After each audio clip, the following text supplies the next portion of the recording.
Alright, today we're going to try reading an excerpt of my completed but as yet unsold novel, Running in Her Veins.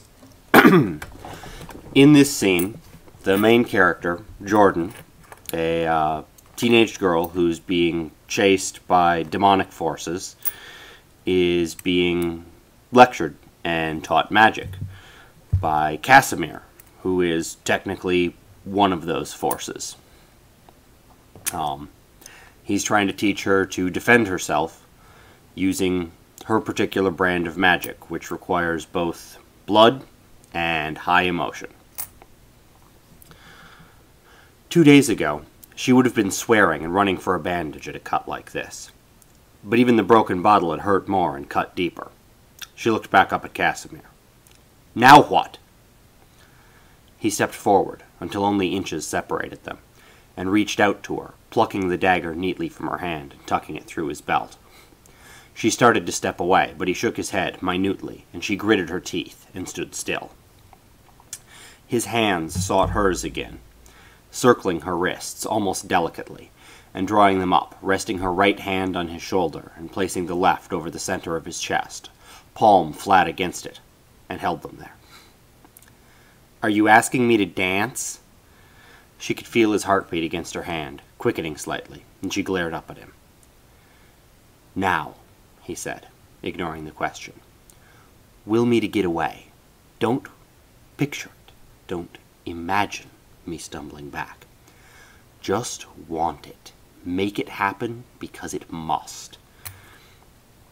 Get away, she said, putting force into the words, and shoved, not hard, like a doctor pressing a shock paddle to a patient's chest. Nothing happened. Feel it, he said, leaning into her until there was almost no space between them at all. His eyes were wide and dark again, his voice quiet. The wind had stilled.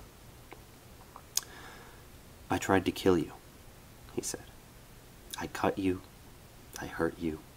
I chased you. I made you feel afraid and helpless. I have killed for my own profit for centuries. I have trafficked with the powers of hell.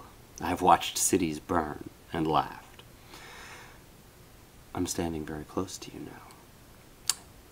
He went on, drawing closer, his voice even quieter, a low, insistent whisper. I'm almost touching you. Think about what I might be thinking. I, who have no innocence left, who left decency and humanity behind me in trade for power. Think about how my hands must feel as they touch you. Think of the blood I've steeped them in. Think of what I might want with you. Think of what someone like me might do to you, if I could. He was silent a moment, his face bent beside hers, breath hot against her cheek. He let her hand drift away from his chest by a hair's breadth, and released her wrist, reached up, and caressed the side of her face, softly, with just one finger, touching just as he said, Now, think about kissing me.